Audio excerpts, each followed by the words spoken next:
Let's imagine that your spouse of many years had been captured by the enemy.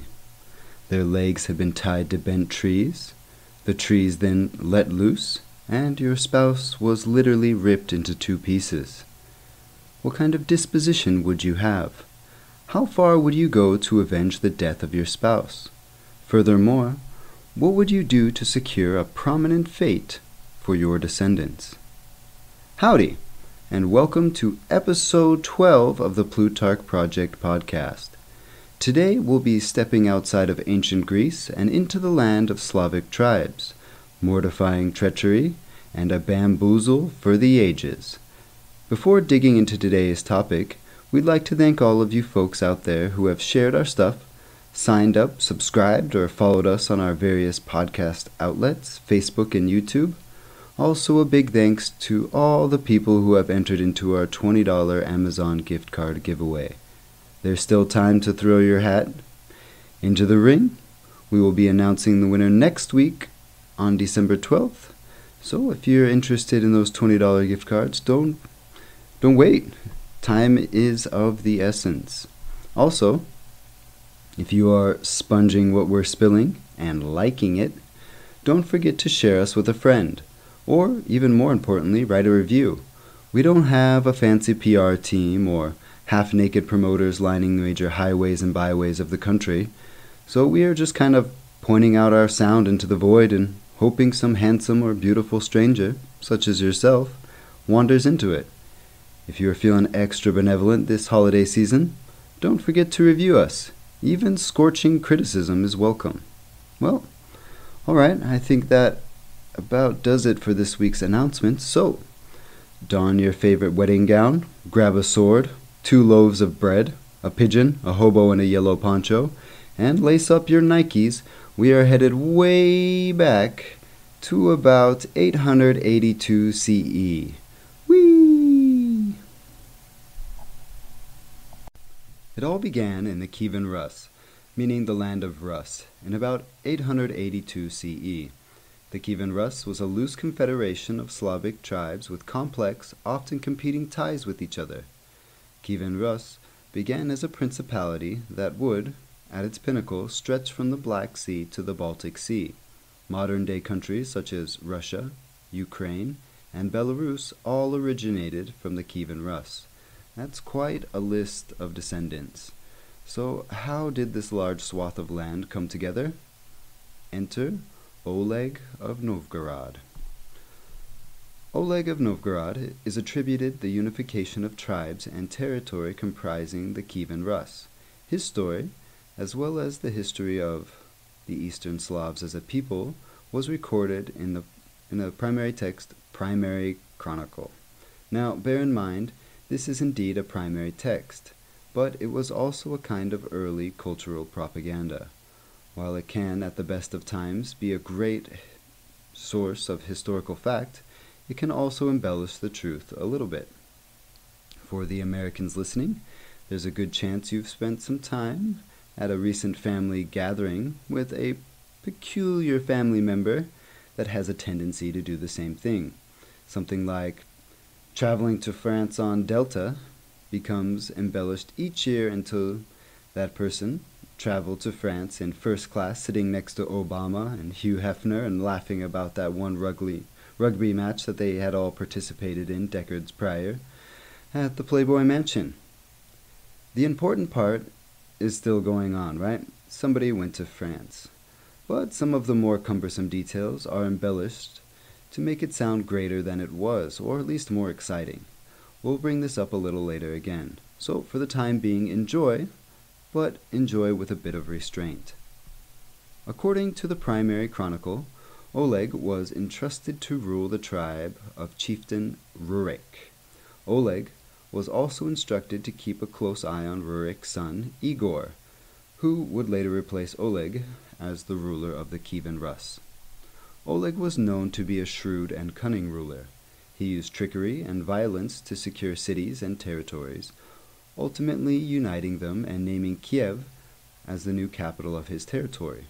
After securing his kingdom, he led a raid on the city of Constantinople in 907 CE. This led to a series of treaties that benefited both societies. The primary chronicle notes that Oleg was known to be a prophet. Legend claims that during hostilities with the Byzantine Empire, he was offered a cup of wine laced with poison.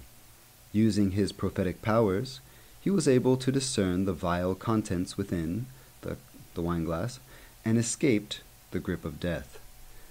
The legend of his prophetic nature carried on even after his death.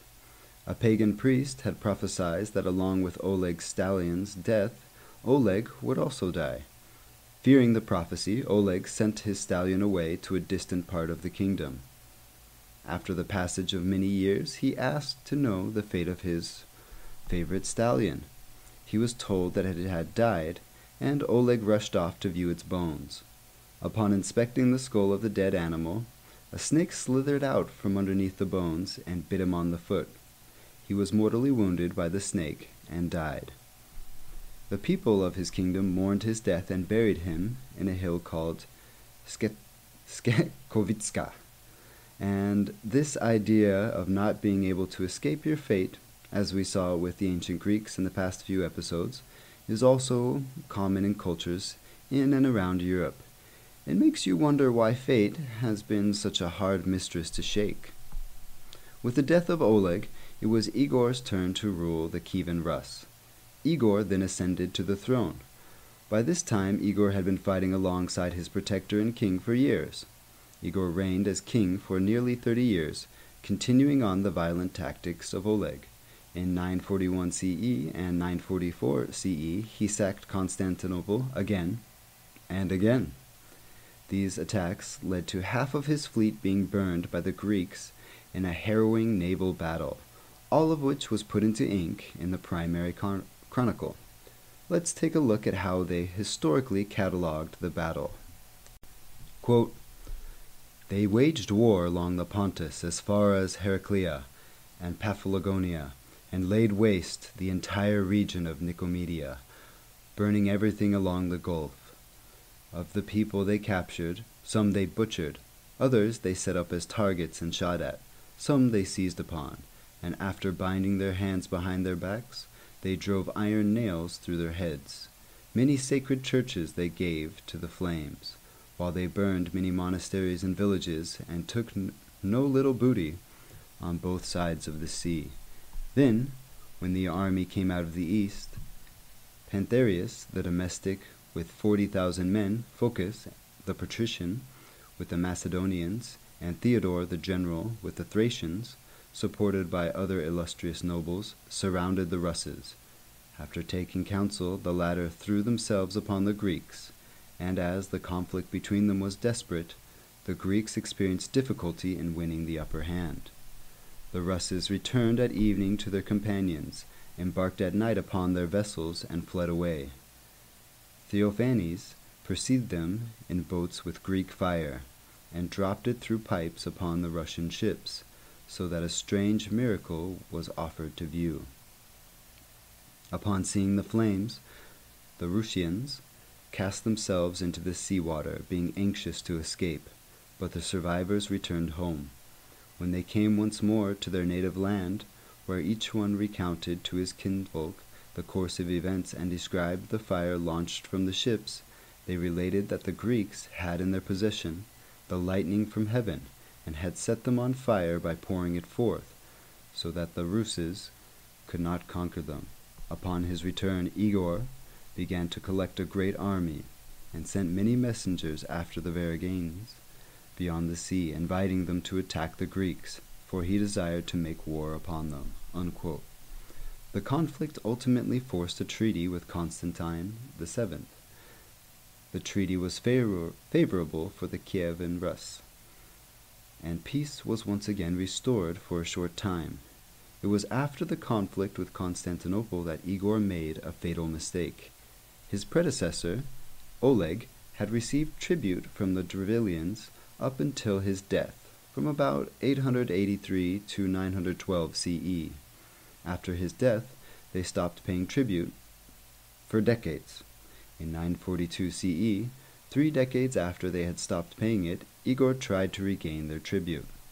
Can you imagine your cable company going bankrupt and you being excited to not have to pay them anymore, only to have their, CEO or vice CEO come back 30 years later after rebuilding from the ashes and asking you to pay again?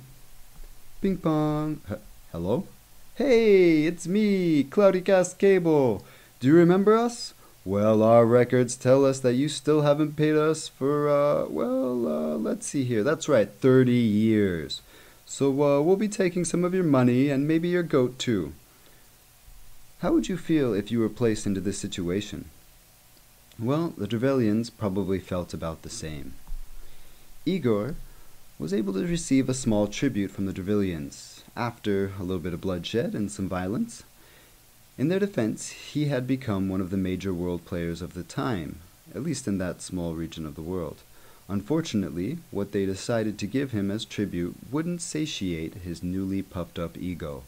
On his journey homeward, Igor decided the tribute just wasn't enough for such a king as himself. He returned with a small envoy, seeking more tribute. Upon hearing of his return, the Drevelians concocted a plot to assassinate Igor. His death was later chronicled by the historian Leo the Deacon. Leo the Deacon writes, quote, "They had bent down 2 birch trees to the prince's feet and tied them to his legs. Then they let the trees straighten again, thus tearing the prince's body apart." Let that sink in for a second. The ancient world was a damn scary place, and this kind of end for someone, especially a king, makes me happy to be alive during the most peaceful time in history. I'm sure if, things go better than forecasted, people will still look back on us now as semi-enlightened barbarians as well, but at least we're not, mostly not, tearing people in half by using trees. The primary chronicle also notes on the death of Igor, leaving out the particulars of his end, but placing him and his legacy inside of future readers. Quote, "The envoys then returned to the emperor and reported all the words of Igor and his affection for the Greeks. Thus Igor began to rule in Kiev, enjoying peaceful relations with all nations. But when autumn came, he thought of the Drevelians and wished to collect from them a still larger tribute. In this year, Igor's retinue said to him, quote, 'The servants of Sveinwald are adorned with weapons and fine raiment, but we are naked. Go forth with us, O prince, after tribute, that both you and we may profit thereby.' Unquote. Igor heeded their words, and he attacked Dereva in search of tribute. He sought to increase the previous tribute and collected it by violence from the people, with the assistance of his followers. After thus gathering the tribute, he returned to his city. On his homeward way, he said to his followers, after some reflection, quote, 'Go forward with the tribute. I shall turn back and rejoin you later.' Unquote. He dismissed his retainers on their journey homeward, but being desirous of still greater booty, he returned on his tracks with a few of his followers. The Drevelians heard that he was again approaching and consulted with Mai, their prince, saying, quote, 'If a wolf come among the sheep, he will take away the whole flock one by one unless he be killed. If we do not thus kill him now, he will destroy us all.' Unquote. They then sent forward to Igor inquiring why he had returned, since he had collected all the tribute, but Igor did not heed them, and the Drevelians came forth from the city of Iskoristin and slew Igor and his company, for the number of the latter was few. So Igor was buried, and his tomb is near the city of Iskoristin and Dereva even to this day." Unquote. It's at this point in the story in which one of the most epic tales of revenge truly begins.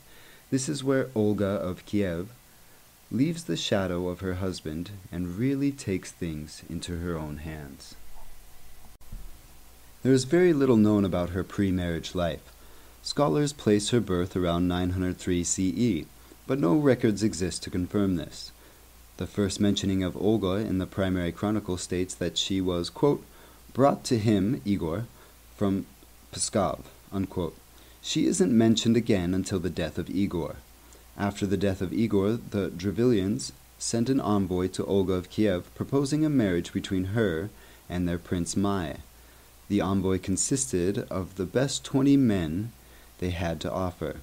Olga of Kiev greeted them warmly and asked their purpose in visiting her. They described the death of her late husband and proposed a marriage treaty, allowing the Drevilians to rule over the Kievan Rus. Olga of Kiev's reply has been saved in the primary chronicle as, quote, "Your proposal is pleasing to me. Indeed, my husband cannot rise again from the dead, but I desire to honor you tomorrow in the presence of my people. Return now to your boat, and remain there with an aspect of arrogance. I shall send for you on the morrow, and you shall say, 'We will not ride on horses, nor go on foot. Carry us in our boat, and you shall be carried in your boat.'" She thus dismissed them from their vessel. Unquote. The following day, the people of Kiev came for the envoy. The Drevilians were dressed in their finest clothing and were acting like wartime heroes returning to a giant ticker-tape parade. Olga's subjects brought them back to the palace in their boats, then dumped them into a ditch they had dug just for them, and consequently buried them alive. Once again, this is recorded in the primary chronicle with a few more details that might make things a bit more intriguing for you. Quote, "So they carried the Drevilians in their boat. The latter sat on the cross-benches in great robes, puffed up with pride. They thus were borne into the court before Olga, and when the men had brought the Drevilians in, they dropped them into the trench along with the boat.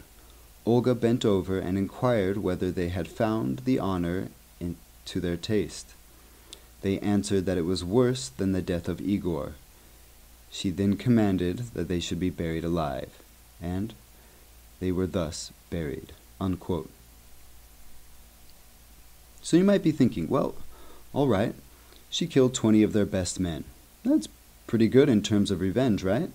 I wouldn't necessarily deem it epic, but pretty darn cunning. Well, if this is what you're thinking, don't fret. She was just getting warmed up. Olga of Kiev then sent a message back to the Drevilians requesting more men be sent to give her a proper welcome to their kingdom. She also requested to mourn over the grave of Igor of Kiev before being married to Prince Mai. If the Drevilians were unable to send more men to attend to her, the people of her kingdom would not allow her to go. The Drevilians agreed and sent more of their best men. Upon their arrival, Olga of Kiev had a bath drawn for them and invited them to meet her only after they had bathed. No one wants to smell up the court with a bunch of sweaty dudes after a long journey. Some things stay the same, I guess. The bath was heated, and the Drevilians were allowed to enter. The doors were then barred, and Olga of Kiev ordered the bath to be burned to the ground. Quote, "Olga then sent messages to the Drevilians to the effect that, if they really required her presence, they should send after her their distinguished men, so that she might go to their prince with due honor, for otherwise her people in Kiev would not let her go.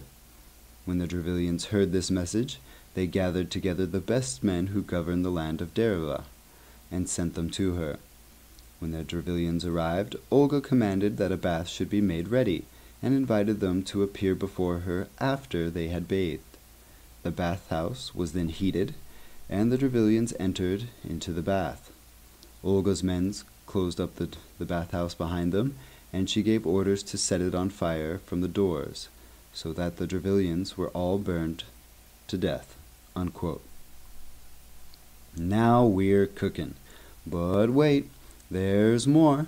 Without access to high-speed communications, these kinds of actions left the Drevilians completely unaware of the situation. Heck, they thought everything was going great. I'm sure some elder was wondering why they didn't just knock off old Igor sooner. But Olga still wasn't finished yet. She sent another message back to the Drevilians, asking them to prepare a great feast, with plenty of mead, to mourn and feast over the death of Igor. Upon arrival, her entourage piled up dirt and stones, creating a great mound to cover the resting place of Igor. The Drevilians inquired as to the whereabouts of the men that they had sent. Olga of Kiev cunningly said that they would arrive with her personal bodyguard, a place of honor, the following day. Afterward, they feasted in Igor's honor. Olga's entourage was tasked with serving the Drevilians throughout the feast. After the Drevilians had become drunk, Olga of Kiev gave the signal to slaughter them. That day, over 5,000 Drevilians were killed. Olga then returned to Kiev and raised an army to conquer the remainder of the Drevilians. Olga and her son, Sviatoslav I of Kiev, raised a great army and returned to the land of the Drevilians. Sviatoslav was still just a boy at this time, yet he was the first to throw a spear, mostly a ceremonial exhibition of power. According to the primary chronicle, the two armies met and, quote, Sviatoslav cast his spear against the Drevilians, but the spear barely cleared the horse's ears and struck against his leg, for the prince was but a child. Then Sveinald and Asmund said, quote, the prince has already begun battle. Press on, vassals, after the prince, unquote. Thus they conquered the Drevilians, with the result that the latter fled and shut themselves up in their cities, unquote. The Kievan Rus won the battle. The Drevilians fled to their cities and awaited the oncoming siege. Many of the cities surrendered and offered tribute to the Kievan Rus. Olga of Kiev sieged the town where her husband had been slain for just over a year. Finally, after a little over a year, she offered them peace terms, stating, quote, I do not desire further revenge, but am anxious to receive a small tribute. After I have made peace with you, I shall return home again, unquote. The Drevilians inquired as to what she wanted for tribute. She asked for 3 pigeons and 3 sparrows from each house. Olga of Kiev added that she was aware of their dire situation and didn't wish to levy a high tax like her husband had in the past. The Drevilians celebrated and offered up the tribute. After receiving the tribute, Olga told the Drevilians that she would leave the following day with her army. What she did next sealed her position among the great acts of vengeance in the entire history of humankind. The primary chronicle records her final act of vengeance in the following quote. Quote, now Olga gave to each soldier in her army a pigeon or a sparrow, and ordered them to attach by a thread to each pigeon and sparrow a piece of sulfur bound with small pieces of cloth. When night fell, Olga bade her soldier release the pigeons and the sparrows, so the birds flew to their nests, the pigeons to the cotes, and the sparrows under the eaves. Thus the dove cotes, the coops, the porches, and the haymows were set on fire. There was not a house that was not consumed, and it was impossible to extinguish the flames, because all the houses caught fire at once. The people fled from the city, and Olga ordered her soldiers to catch them. Thus she took the city and burned it, and captured the elders of the city. Some of the other captives she killed, while she gave others as slaves to her followers. The remnant she left to pay tribute, unquote. Olga then placed a heavy tribute throughout all the lands of the Drevilians. Olga's revenge was complete, but she still had one more major lasting legacy to leave the Kievan Rus and their descendants. Olga of Kiev stayed a year in Kiev until traveling to Greece. There she met with the Emperor Constantine VII and converted to Christianity. The following excerpt describes her transition into Christianity. Quote, when Olga was enlightened, she rejoiced in soul and body. The patriarch, who instructed her in the faith, said to her, quote, blessed art thou amongst the women of Rus, unquote, for thou hast loved the light, and quit the darkness. The sons of Rus shall bless thee to the last generation of thy descendants. He taught her the doctrine of the church, and instructed her in prayer and fasting, in almsgiving, and in the maintenance of chastity. She bowed her head, and, like a sponge absorbing water, she eagerly drank in his teachings. The princess bowed before the patriarch, saying, quote, through thy prayers, Holy Father, may I be preserved from the crafts and assaults of the devil, unquote. At her baptism, she was christened Helena, after the ancient empress, mother of Constantine the Great. The patriarch then blessed her and dismissed her. After her baptism, the emperor summoned Olga and made known to her that he wished her to become his wife. But she replied, quote, "How can you marry me after yourself baptizing me and calling me your daughter? For among Christians that is unlawful, as you yourself must know." Then the emperor said, quote, "Olga, you have outwitted me," unquote, and gave her many gifts of gold, silver, silks, and various vases, and dismissed her, still calling her his daughter, unquote. That's a bit heartwarming, isn't it? Here we see what many scholars agree to be a bit of embellishment in regards to the relationship between Constantine and Olga. By this time, Constantine was already married, and Olga was probably nearing the sunset years of her existence, not making her a particularly great catch. But it does make a lovely tale for the people of the Kievan Rus. Olga of Kiev returned to the Kiev and embarked on the task of converting her family and kingdom to Christianity. Her son, who was just a boy during her revenge days, never converted to Christianity and instead continued on the warring ways of the Kievan Rus. He would end up being the final ruler to do so. Olga's grandson, Vladimir I, did convert to Christianity. This major political figure converting allowed the rest of the kingdom to follow suit without fear of embarrassment. Olga of Kiev's proselytizing influence led to her being deemed a Roman Catholic saint of the Eastern Orthodox Church. Keyword Eastern Orthodox Church. She is the patron saint of widows and converts. She died in 969 CE, but her tale of revenge and retribution lives on over 1,000 years after her final breath. We hope you enjoyed this podcast. Thanks for listening, and as always, onward. Hey there. Thanks for delving into the humanities and learning something new today.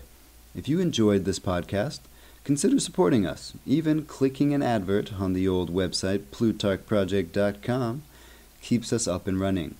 Remember, support doesn't have to come from your wallet or from your fingers. Some of the most important kinds of support come from that beautiful mind that you've got. Writing a review, telling a friend, sharing this podcast with a lover or an enemy, subscribing to our YouTube channel or Facebook page are all ways that you can lend your support. If you're listening on YouTube, you can find our podcasts with slightly better audio profile, if you're listening on YouTube, on all major podcast services, including iTunes, Stitcher, and Castbox. If you are really looking to help out, you can use our Amazon banner located on the bottom of the website. All it takes is a click from you.